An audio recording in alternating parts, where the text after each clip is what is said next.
What's up guys? So muli na naman akong nagbabalik, Trip ni Jens Motovlog. So today is pag-uusapan natin yung ano ba talaga ang binago dito sa Sniper 150 2019. So mamaya ipapakita ko sa inyo kung ano ba talaga ang binago dito ni Yamaha kay Sniper 150. So maraming nag-iba, kaya mamaya titignan natin mula sa gulong hanggang pataas tayo, hanggang doon sa sa ulo na ito. So samahan nyo lang ako guys. So today is nandito ako sa Antipolo, Simulong Highway, pababa na ako ng Masinag.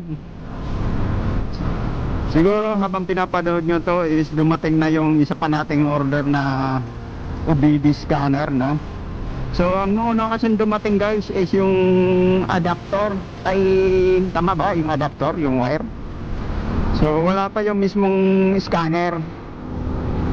So yung adapter, ito yung adapter na yan, papakita ko sa inyo. Ayun. So pag dumating niya isa guys, tatry natin doon. So sa ngayon is pag-uusapan muna natin yung mga binago dito ni Yamaha kay Sniper 150. So tara.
So mamaya guys, pag-uusapan natin yung mga dinagdag ko dito, mga pinalitan ko.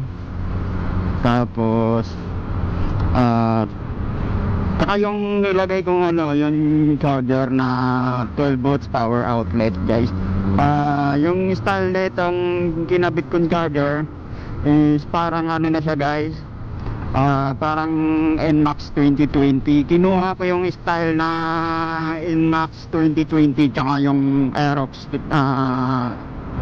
ano bang model ng Aerox? Hindi ko alam yung ano model. So basta yung dalawang yun guys, kinuha ko yung style ng charger nila. So mamaya papakita ko sa inyo kung ano itsura, no?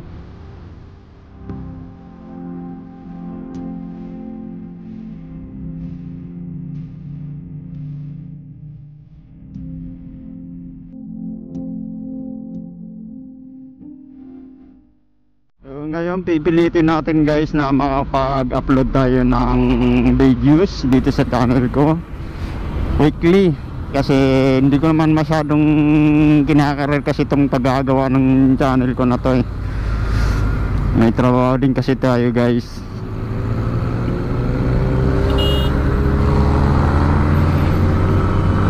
So siguro mangyayari guys, weekly lang tayo mag-upload, no? So tara guys, hanap lang tayo ng pwesto sa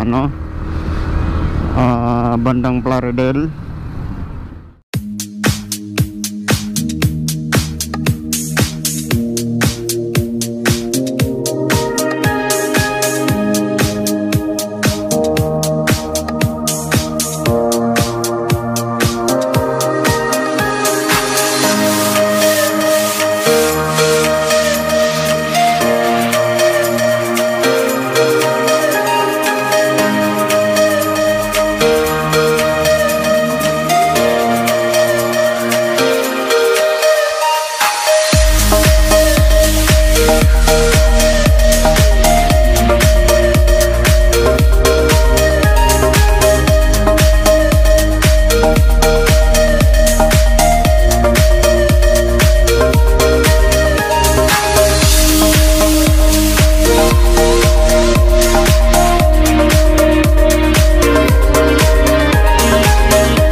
nandito na ako sa bypass ng Balagtas. Dire-diretso ng ano to, Plaridel, tapos Pulilan. So guys, pag diniretso nyo pala to hanggang ano to, San Ildefonso, yun ang labas na ito, San Ildefonso. Tapos San Miguel, hanggang ano na yun, hanggang Nueva Ecija. Paakyat na ng ano, paakyat na ng San Jose. So dito guys, maghanap lang tayo ng ano, pwesto para mapag-usapan natin yung binago ng Sniper 150 na to. So dito pala guys, makikita nyo, marami dito mga panindang prutas, no. Sa gilid-gilid lang to guys, meron din kayo makikitang mga seafoods. Yan, hindi ko alam kung saan nila kinukuha to. Ang layo naman ang dagat dito. Ayan, ano ba tawag dyan? Talangka. Ang lalaki crab. Ang lalaki guys. Hindi ko alam kung saan nila kinukuha yun, kasi wala naman dagat dito, no. Ilog meron. Pero alam ko, 'di ba, yung mga talangka na yun nakukuha sa ano, sa dagat.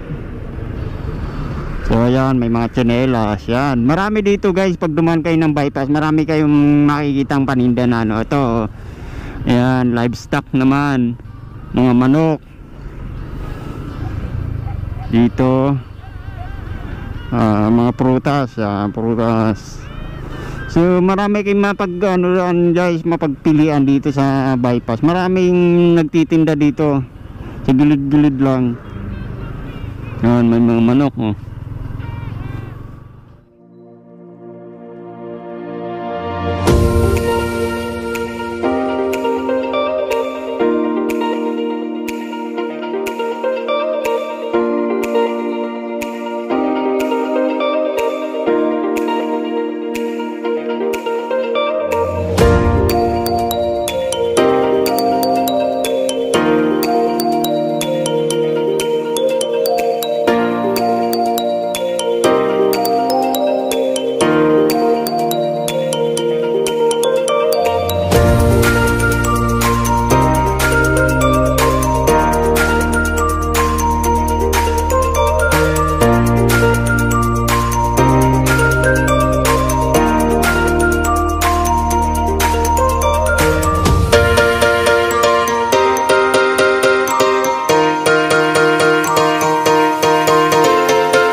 Dito na lang tayo guys.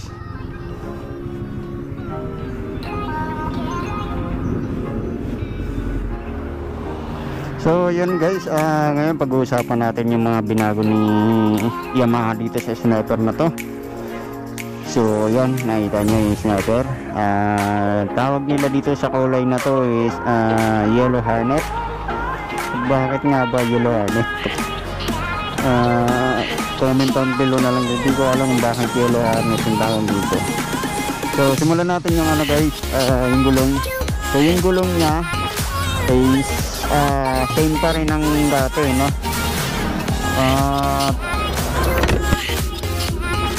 120 by 70 yan.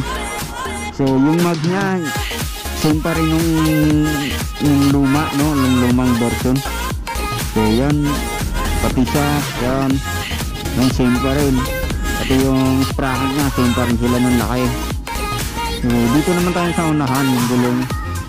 So sa gulong dito sa unahan, 90 by 80. So medyo pinalaki nila, ano, pinalaki nila yung gulong nila sa unahan, kaya lang yung mag same pa rin, pareho pa rin sila ng laki. Tapos dito tayo sa shock. Sa shock naman sa likod, same lang din sila, pati dito sa unahan same lang din. Ang walang kamatayang lagutok nandyan pa rin. So hindi ko alam kung bakit di nila na-upgrade yan. Issue na nila yan eh. So lagutok, nandyan pa rin yan. So ito yung dinagdag ko guys, engine cover, no, saka yung radiator cover. So yan yung mga dinagdag ko. So dito yung busina niya. So sa fairings niya guys, same pa rin sila. Tapos yung tapaludo pala guys, yung tapaludo niya nag-iba. Lumapad yung tapaludo niya, tapos meron na siyang tornilyohan dito. Tapos nawala yung parang nakaangat dito sa likod. Nawala dyan. Straight na lang yan. Ayan, diretso na. So dito may ano na, may mga butas na yan. Yan, sa gilid na to. Yan. Ito, yan guys, ito lang nang binago nila sa panel ng yung tapaludo sa unahan. So sa likod same pa rin, pareho pa rin sila ng una ng kuya niya. Tapos guys, dito pareho pa rin sila. Yan, same pa rin sila guys. Tapos itong guys, pinalitan ko na lang to, Sparrow bracket yan. Sparrow bracket kasi ang hirap ng walang box. So dito tayo sa kabila. So ayan, wala namang halos pinagbago sa katawan niya, no. Sa makina same pa rin sila, kaya lang medyo may napapansin ako guys. Yung makina niya is parang aggressive, no. Parang aggressive yung power niya. Parang kahit na nasa 4th gear ka na, paglipat mo ng 5 gear, paglipat mo doon, parang umaangat yung unahan eh. Parang mas malakas yata to. Hindi ko alam kung may binago sila dito sa ECU na yung binago guys. So ang napapansin ko lang din dito guys, yung tunog niya parang tunog R15. Kung napapakinggan mo yung tunog ng R15, parang ganun din yung tunog na ito. So pagdating naman sa tunog helicopter, so sa ngayon guys, di ko pa masabi kung magtutunog helicopter to kasi 3 months pa lang naman to sa akin. Sa ngayon smooth pa naman yan, smooth pa yung tunog niya. Yung Logitech niya sa makina nandiyan pa rin eh, walang pinagbabago eh. Nandiyan pa rin yung Logitech niya eh, no? So overall guys, yung mula sa baba, sa gulong, hanggang sa makina, sa katawan, same pa rin sila. Tapos pag-usapan naman natin yung kung tatanungin nyo ako na meron na ba tong U-box. So pagdating sa U-box guys, medyo may binago sila, no? Tingnan natin. Yan. So yung U-box niya guys, yan, medyo lumalim kasi yung cover niya nag-iba. Pinanipis nila kasi yung dati mababaw siya eh. Yan. Ito pinanipisan na nila. So siyempre rin naman yata yung laki ng U-box. Hindi ko alam kung U-box ba tawag nila dito. Basta toolbox lang sa So parang ito pinanipis nila guys. Yan. Kaya magkakasya na yung dyan.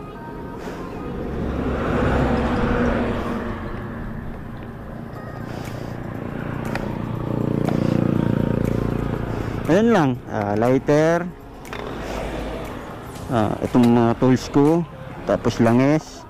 Nandito yan lang yung langis guys. Tapos ito. So sa tangke guys, same pa rin sila, no? Same, 4.2 ml. Yan. Ay, 4.2 liter, sorry.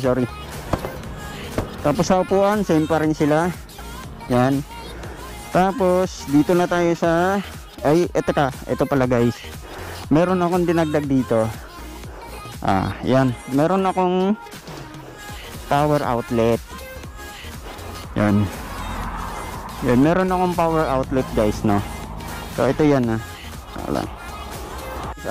yun nga, meron akong power outlet. Ang niya guys, same pa, ginaya ko yung style ni Yamaha, no, na doon kay Aerox taka yung NMAX 2020. Si Sniper 2019 kasi wala pang ganito, wala pang power outlet, no? So yung bago yata nilang ilalabas na bagong Sniper, yung nasa Thailand pa, o Thailand ba, Malaysia. So meron ng ganito. Ngayon gawa ng ang sa atin is wala pa, ginawan ko siya ng paraan guys para magkano. So ito guys, mabibili nyo tong power outlet na to sa Shopee. So paano mag-function yan guys? So ayan, kailangan mo lang ng ganito guys, car charger tawag dito eh, car charger, no? So parang ano lang din, kaya rin ng motor to. Ayan. So ayan, in-on ko yung susi, and then sasalpak ko lang yan guys. So ayan, nakita nyo ba? Tapos ito, susubukan natin mag-charge guys. Ayan, ito yung cellphone ko, no? Ayan na. Ayan, meron nag-charge. Tapos ito, so kaya lang naman ginaya ko siya ng ano guys, ginawan ko siya ng ganito kasi ang hirap magbiyahe ng walang charger, no? So bakit di ko nilagyan ng yung USB charger, yung nilalagay na dito, yung built-in na, yung meron charger, meron ng ano. So guys, may disadvantage naman dun, no? Ang mangyayari kasi once na masira yon, papalitan mo ng buo yun, no? Papalitan mo ng buo yung yung pinaka ano niya dito. So ito sa akin guys, hindi. Once na masira to, ito lang papalitan ko, hindi kasama to, no? Hindi kasama tong outlet na to. So pag nasira to guys, bibili ako ng bago, 100 lang naman to.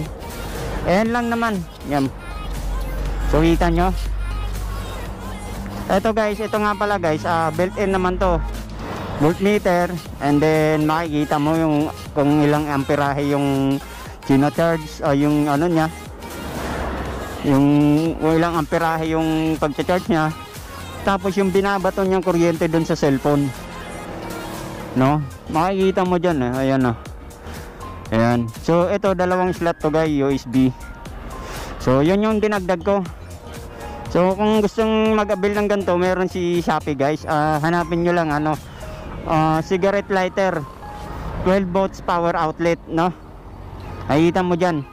So dito tayo sa taas guys. So dito guys, unang pag-usapan natin yung mga pindutan, okay? Yung pindutan. So dito simulan natin. Ang dinagdag nila dito is yan, nag-iba, naghiwalay na yung mga pindutan. Yung dati kasi isang buong ganyan, no? Tapos eto guys, meron na siyang ano, hazard. Yan, hazard, harap. So ayan, sa likod, ayan. Tapos guys, eto, meron na rin siyang kill switch, no? Kill switch. Tapos sa kabila, so sa kabila naman, ganun pa rin, busina, signal light. Yan, signal light. Yan, left and right. Tapos high and low. Ang kanagandahan dito guys, meron na siyang pass light, no? Hindi ko lang makikita nyo ba? Diba, bandar na. Ayan, so meron na siyang pass light. Papansin nyo, ayan guys, ayan. Kaya yan yung dinagdag nila sa mga pindutan, no? So ayan, kill switch, patay. Okay. So dito naman tayo sa panel na simulan natin ito sa taas. Meron siya ditong temperature, merong neutral, merong battery, signal light, engine check, engine light, tsaka high beam, no? So hindi ko alam, makikita nyo ba? So dito sa panel guys, yan, makikita nyo nandyan yung RPM nya. Ayan, pandarin natin. Yun yung RPM nya, tapos yung gear position, tapos yung kph nya, no? So okay, so dito guys makita na sa ano nya, sa panel nya makikita mo yung odo. Ayan, odo nya. And then trip A, trip 1, trip 2. Tapos meron tong ano guys, trip fuel, no? So pag nagbi-blink yan dito, nagbi-blink na siya, makikita mo automatic siyang lalabas yung trip fuel nya. Yung trip fuel nya guys, nagagamit ko pag nagbi-blink siya, napapatakbo ko pa ng 10 kilometers, no? Napapatakbo ko pa ng ano siya, yung mabahabang ano, pero nagbi-blink na. Pag umabot na ng 10 kilometers yung takbo ko, yun sagad na yun. Kailangan ko na magpapagas. Tapos ayan, mayroon na siyang oras, no? May oras na. Yan, may oras. Tapos kilometer per liter, no? Kung gaano kalakas yung kinakain ng gas ng motor mo sa takbo mo. Tapos dito guys, yung average naman niya. So sa takbong ano ko, ito 48.2 kilometers per liter. So wall mode to guys. Pag nakatakbong pogi lang ako guys, umaabot siya ng ano 62.3 or 62.4, ganun. Takbong pogi yun guys. So matipid, no? Matipid siya. Tapos ayan, kilometer per hour 24 yung average.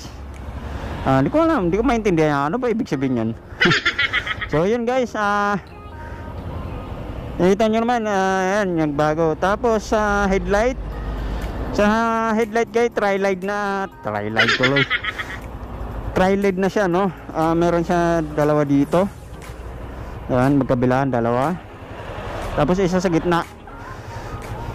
Yan yung high and low niya.